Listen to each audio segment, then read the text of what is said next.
네, 여러분들 안녕하셨습니까? 박영준 교수와 함께하는 반도체 공부, 마음 공부 네 번째 7강의에서 드디어 오늘이 딱 중간입니다. 그래서 이제 정상을 올라가면 다음부터는 조금 더 골치 아픈 데서 조금 쉽게 내려갈 수 있으리라고 생각합니다. 그래서 오늘 주제는 무의 법칙, 살까 죽을까? 여기에 대한 우리가 인사이트, 어떤 직관을 얻기 위해서 오늘 강의고요. 결론의 대답은 역시 우리가 내야 되는, 여러분들이 내야 되는 것이다. 그래서 최근 우리 단 잡지에서 인텔 무의 법칙이 계속될 수 있다. 트랜지스터를 계속 작게 만들게, 더 잘 만들 수 있다.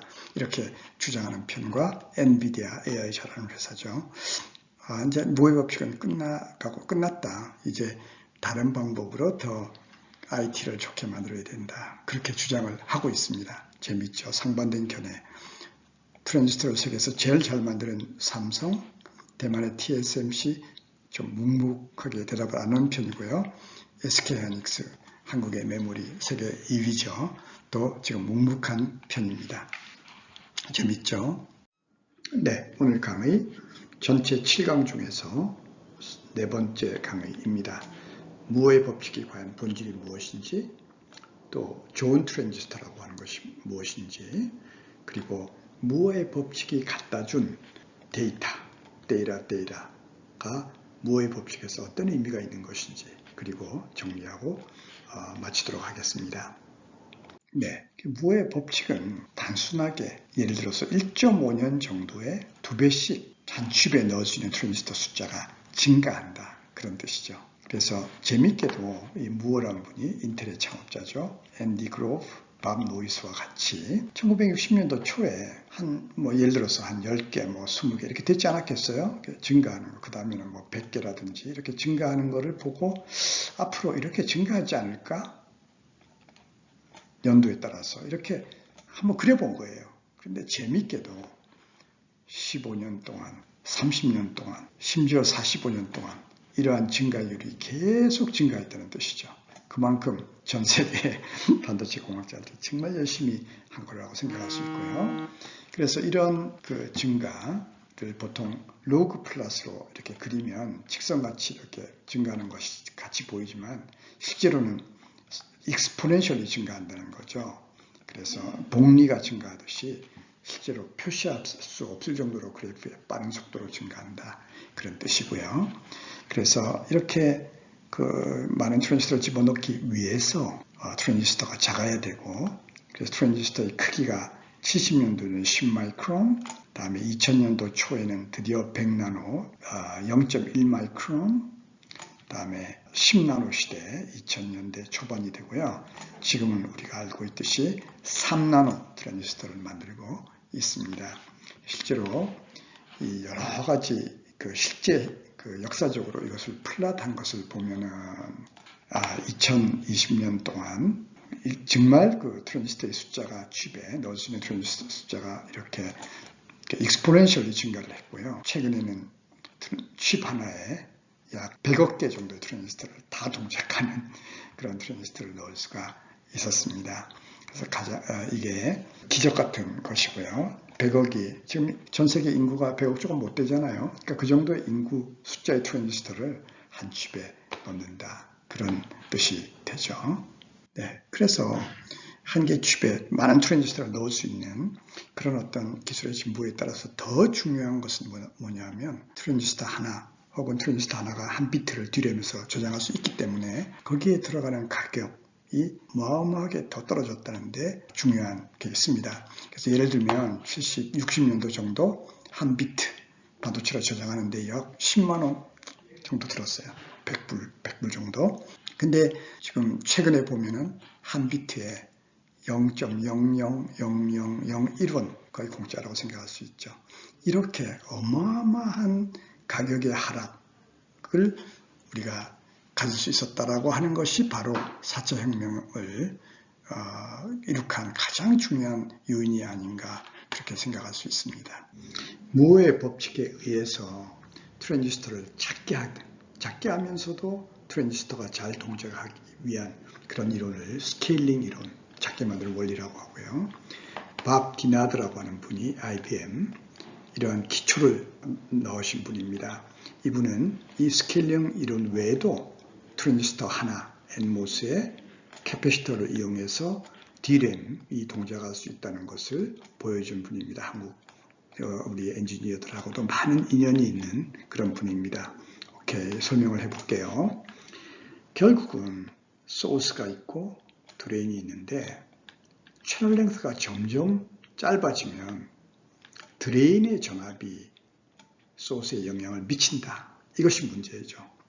그래서 이걸 설명하기 위한 가장 좋은 방법은 아마도 소스로부터 서페이스 채널 P형, 다음에 드레인으로 가면서 에너지 밴드를 그리는 거. 우리 지난 강의에서 조금 설명했죠.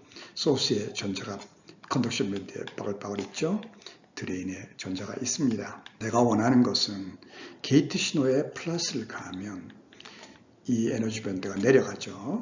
컨덕션 밴드 엣지가 내려가고 밸런스 밴드도 마찬가지로 내려가서 소스의 입장에서 보면 채널로 가기가 쉽고 그 간 전자가 드레인으로 가는 그런 동작을 우리가 원하는 거죠. 채널 랭스가 점점 작아지면 이 그림에서 그려볼게요. 드레인이 점점 소스로 가까워지니까 밴드가 이런 식으로 컨덕션 밴드 엣지가 이렇게 될 것이고 밸런스 밴드가 이렇게 되어서 이 에너지 소스에 있던 전자가 넘어가는 이 그 배리어가 드레인에 의해서 낮아지면 드레인의 전류가 드레인 전압에 의해서도 결정되는, 내가 원하지 않는 거죠.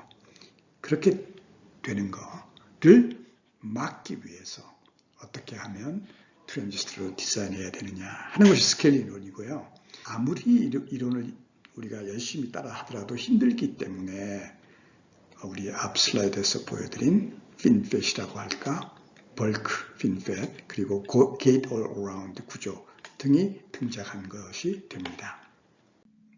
점점 채널 랭스가 짧아지니까 소스 드레인 사이에 거리가 점점 짧아지는데도 드레인이 소스로 영향을 미치지 않기를 바라잖아요. 그렇게 하기 위해서 더 이상 아까 같은 벌크에서 서브스트레이트 위에서 만들어 가지고는 그런 일을 하기가 힘든단 말이죠. 스케일링들을 만족시킬 수가 없기 때문에 이렇게 실린드리컬이라고 그러잖아요. 이렇게 원통 모양의 트랜지스터를 만들고 소스 드레인 반도체죠.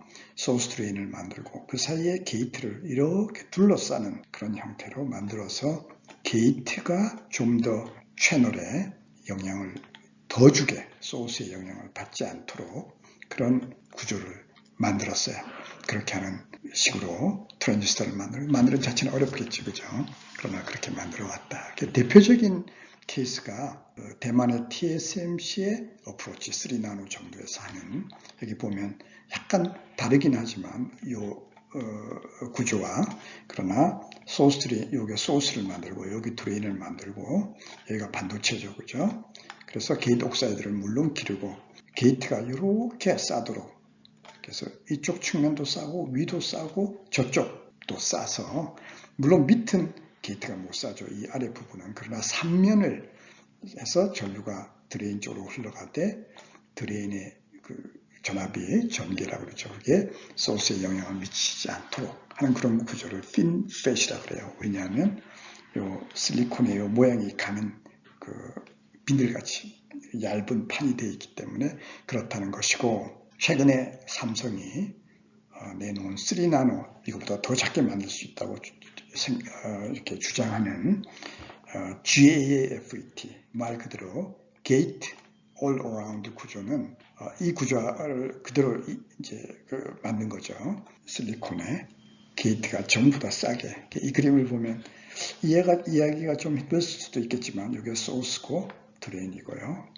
실리콘의 판같이 여러 판, 하나, 둘, 세 개가 있고요.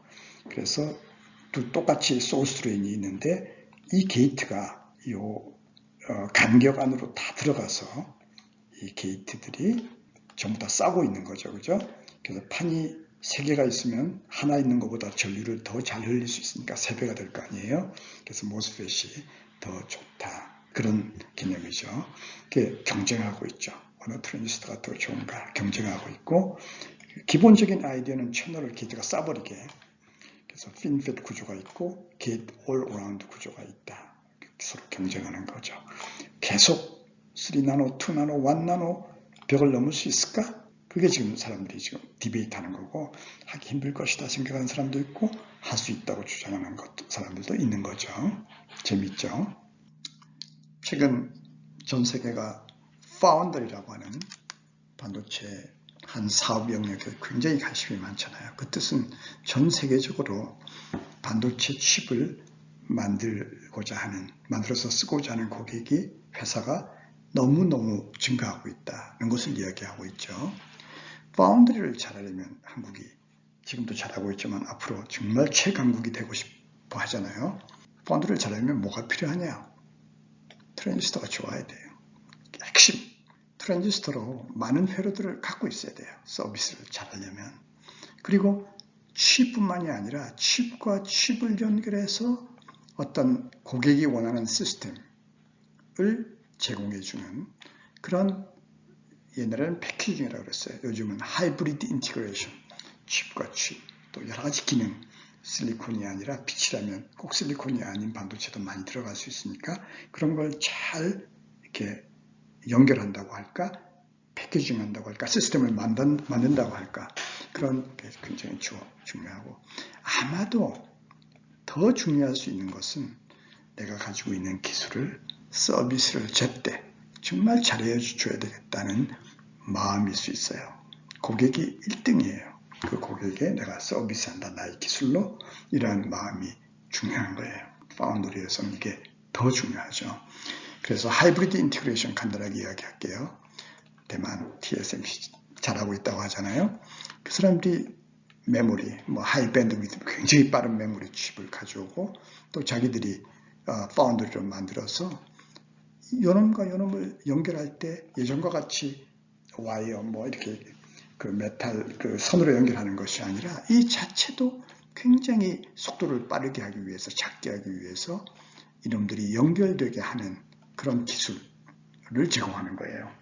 최근에 앞으로 더 나아가서는 실리콘 칩을 서로 인티그레이션 하는 것이 아니라, 예를 들어서 요새 빛의 시대잖아요. 한 개의 서브스트레이트에 레이저라든지, 또 레이저를 드라이브하는 실리콘 칩이라든지, 그런 것들을 반도체 기술로 연결을 해서 어떻게 하면 더 작고 더 빠르게 그런 어떤 하이브리드 인티그레이션 패키징을 제공할 수 있을까 하는 그런 노력도 있고, 또 제가 개인적으로 이런 기술에 지금 기여 혹은 종사하고 있습니다. 네. 좋은 트랜지스터가 뭔지 우리가 이해하기 위해서 캐패시턴스 기초를 할게요. 회로에서 배터리 양단에, 지금 캐패시터 양단에 배터리를 걸고 있어요. 그리고 스위치가 2개 있어요. S1, S2가 있어요. 오케이. 캐패시턴스가 무엇이냐면, 내가 볼테지를 캐패시턴스 양단에 걸기 위해서, 그 볼테지가 중요한 거죠. 왜냐하면 시그너스 회로에서 다음을 드라이브 해야 되니까 차지가 필요하다, 그런 뜻이에요. 캐패시턴스가 크면 같은 볼테지를 걸기 위해서 차지가 많이 더 필요하다는 뜻이니까 좋지 않은 거죠.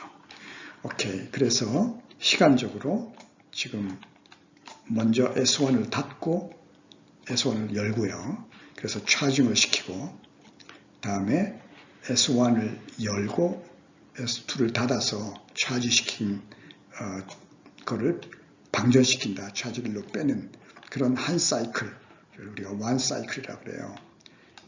그러니까 캐패시턴스 양단에는 전압이 올라갔다가 충전, 방전하는 거죠. 그 원 사이클에 내가 관심이 있는 것은 배터리가 얼마나 에너지를 썼는지, 또 얼마나 1초 동안에 그 사이클을 많이 해줄 수 있느냐, 많은 일을 할 수 있다는 뜻이죠. 그게 우리가 관심이 있는 거예요. 그러면 먼저 배터리가 쓴 에너지는 차지가 VDD에서 시작해서 충전이 됐죠. S1을 통해서.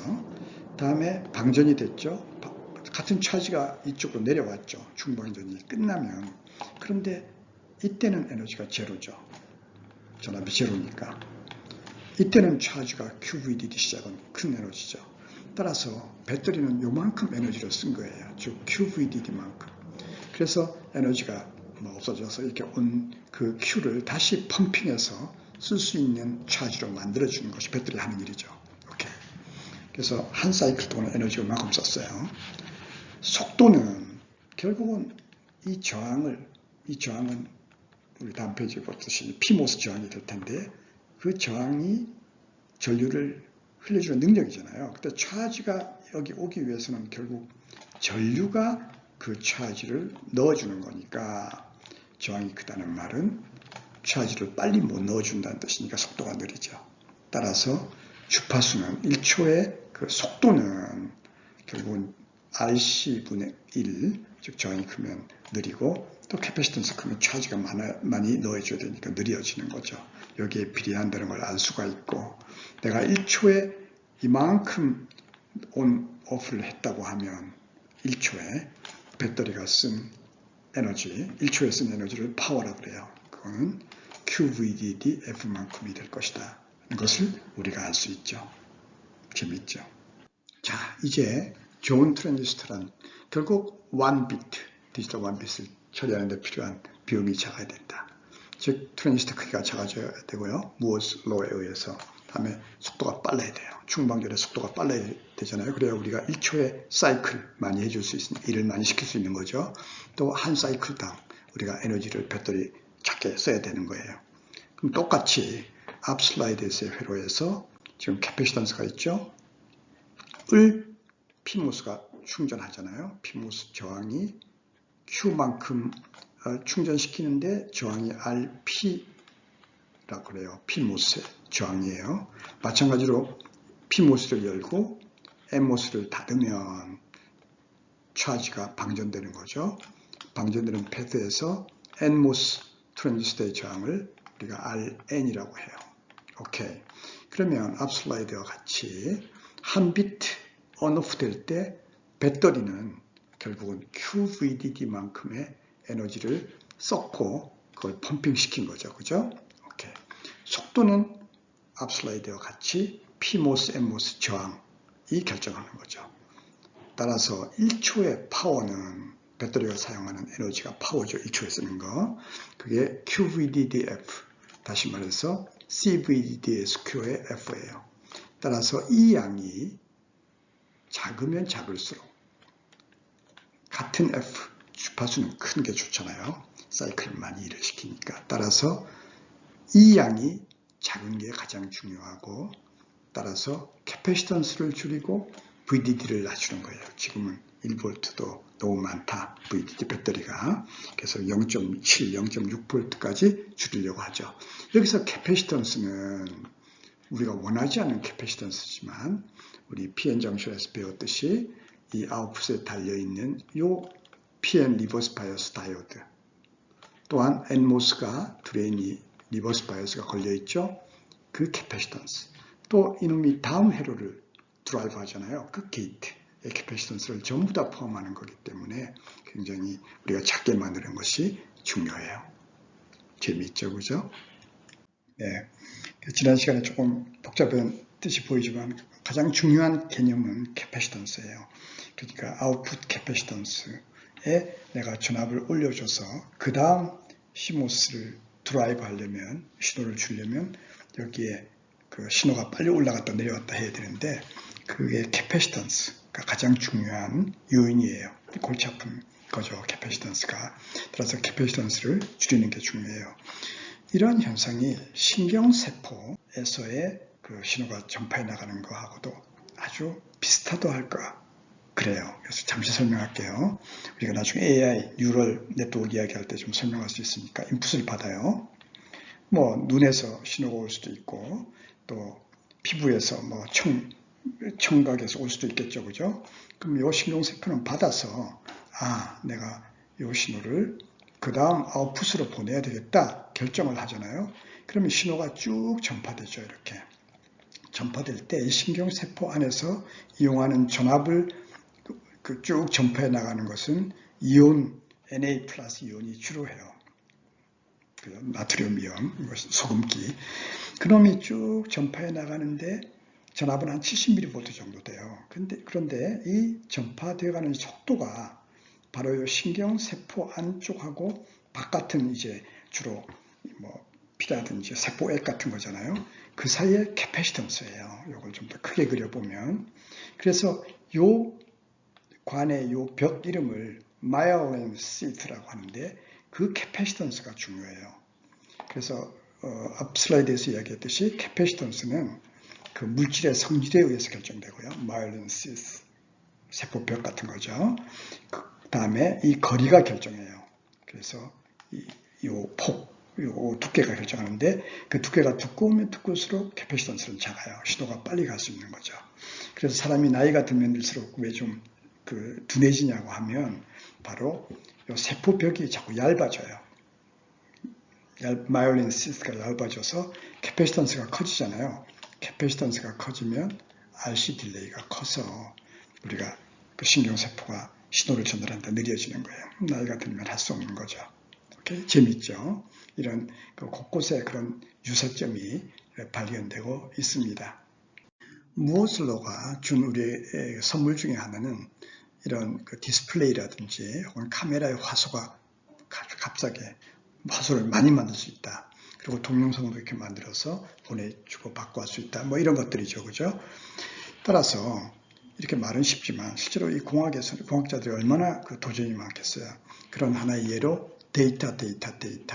예를 들어서 지금 이 그림에서는 8x8 화소를 보여주고 있죠. 토탈 8864고요. 한 화소는 다이오드로 되어 있어서 내가 I번째 전압을 가하고 또 J번째 전압을 가해줘서 여기 전류를 흘려주면 PN 다이오드의 포워드 바이어스가 불을 켜는 거죠. 실리콘은 빛을 잘 못 내지만 화물 반도체를 이용해서 그런 일을 하는 거죠. 요새는 유기 화물 반도체로 이렇게 TV 화면을 만들지만요. 자, 내가 지금 현재 화면에 떠 있는 것을 표현하는 걸 이렇게 마트릭스로 표현해요. 그죠? 그래서 각각의 화소를 가로에 예를 들어서 1000만 화소 같으면 3000개 정도의 각각 정보가 현재 여기에 불이 어떻게 켜져 있는가 그림이 그려지는 정보를 담고 있겠죠. 오케이. 그 다음에 여러분들이 지금 게임을 해요. 그러면 예를 들어서 손가락을 이렇게 움직여서 여기에 있는 예를 들어서 뭐 어떤 칼이 이쪽으로 옮겼다고 하면 현재 있는 이 정보가 이쪽으로 가고 B로 가고요. 새로운 정보를 만들어서 이놈을 켜줘야 되겠죠. 빨리 해야 되죠. 1초에 뭐 60번, 100번 이렇게 해야 되겠죠. 눈이 속으니까. 오케이. 그렇다면 제가 이렇게 움직인 손의 정보가 여기에 표현이 돼서 1초에 몇십 번 내지 100번을 이 두 개의 매트릭스를 곱해서 새로운 매트릭스를 만드는 거예요. 프로그램은 이렇게 표현하는 것이 쉽지만 또 여러분들이 게임할 때 손가락 운동은 간단하지만 실제로 내부에서 그걸 계산해서 하는 것은 아주 지극히 시간이 걸리고 골치 아픈 일이죠. 그런 걸 메모리 바틀렉이라고 해요. 왜냐하면 두 개를 계산해서 한 결과를 또 메모리 안에 집어넣고 다시 불러다가 여러분들의 TV 화면을 컨트롤한다든지 하는 일을 해야 되고 그걸 수없이 빠르게 하고 수없이 많이 해야 되기 때문에 그것이 바로 폰 노이만 머신이 바쁘고 힘든 일이에요. 근데 보통 메모리가 CPU하고 떨어져 있으니까 왔다 갔다 해야 되는데 시간이 많이 걸리고 그렇죠. 그래서 새로운 형태의 구조가 나타나고 있다는 것의 하나의 그림입니다. 재밌죠? 이거는 지금 표현한 것은 AI에서도 꼭 마찬가지로 나타나는 현상입니다. 네, 마지막 슬라이드로 3나노 벽을 넘을 수 있을까? 넘을 수 있다고 믿는 사람들이 많죠. 1나노 벽까지 넘을 수 있을까? 누구도 프레딕트, 예측을 못하죠. 우리가 하고 여러분들이 해야 되는 거죠. 하나의 어프로치는 전자와 홀이 플러스 마이너스 차지였잖아요. 그 외에 다르게 표현할 수는 없을까? 다음 강의에 퀀텀 컴퓨터에서 이야기 좀 하겠지만 빛은 전자 홀보다 훨씬 더 가벼워요. 속도가 빠르잖아요. 부딪히는 것도 없고. 그러나 그런 CMOS가 너무 좋은 거예요. 전자홀을 사용하는 CMOS의 장점이 너무 많아요. 자세히 다루지 않았지만 신호가 멀리 가면서도 지치지가 않아. 아주 좋은 신호가 가는 거예요. 그래서 이렇게 어프로치하는 수도 있고 그냥 트랜지스터는 3나노, 2나노까지도 충분하다. 회로를 좀 바꿀까? 소자들을 섞어서 좋은 시스템을 만들까? 실리콘 외에 다른 여러 가지 빛이라든지 그 외에 다른 소자들이 많으니까. 또 전자를 이용한 사람들은 빛 사용을 잘 못해요. CMOS 디자이너는 빛 잘 몰라요. 또 심지어 뇌를 잘 연구해서 뇌는 전력을 안 쓰잖아요. 우리가 뭐 뜨겁게 하죠. 좀 뜨겁긴 하지만. 그러니까 그래서 전력이 너무 많이 들어요. CMOS가. 그래서 이런 거를 좀 해볼 수 없을까 하는 많은 시도가 있다. 이런 것이 우리가 앞으로. 그러나 예측을 믿지 마세요. 전문가 예측이 맞아본 적이 많지 않아요. 그래서 우리가 하면 된다든지 좋은 어떤 생각을 깊이 하고 그 본질을 이해하면 반드시 또 새로운 길이 열릴 것이다. 그것이 저희 경험이고 또 미래에 맞을 거라고 생각합니다. 정리하겠습니다. 오케이. 우리가 그 무엇 로가 공짜 PMOS, NMOS를 제공함으로 사이트 혁명을 주도했다는 거. 다음에 좋은 트랜지스터가 뭔지 한 비트를 처리하는데 작고 빠르게 작은 에너지를 쓴다는 의미가 무엇인지 조금 골치 아프지만 자세하게 했어요. 여러분들이 잘 따라가면 굉장히 많은 인사이트, 직감, 깊이 있는 이해를 하게 될 거라고 생각합니다. 파운더리 이야기했어요. 어디가 잘할 것인지 그거는 예측할 수 없어. 답은 뭐예요? 우리가 어떻게 하기에 따라 달라진다. 그런 것입니다. 좋은 트랜지스터를 만들어서 제공하는 것도 중요하지만 좋은 마음이 뭐예요? 나의 고객이 누구인지, 어떤 고객이 앞으로 생길 것인지, 내가 어떻게 서비스해서 그분들이 좋은 IT 시스템을 만들 것인지 이런 생각을 하는 그런 마음, 태도가 중요하지 않겠어요? 그래야 같이 성장하고 또 우리가 서로가 기여하고 행복해질 수가 있으니까. 오케이, 오늘 이 정도로 하고요. 다음 강의는 한국 반도체에 대해서 하도록 하겠습니다. 다음 강의에서는 주로 약간 역사적이면서도 또 그게 가지는 의미, 미래를 이야기하도록 할게요. 여러분들 잘 지내시고 다음 주일에 만나도록 하겠습니다. 자, 수고하셨어요. 다음 주일에 뵐게요.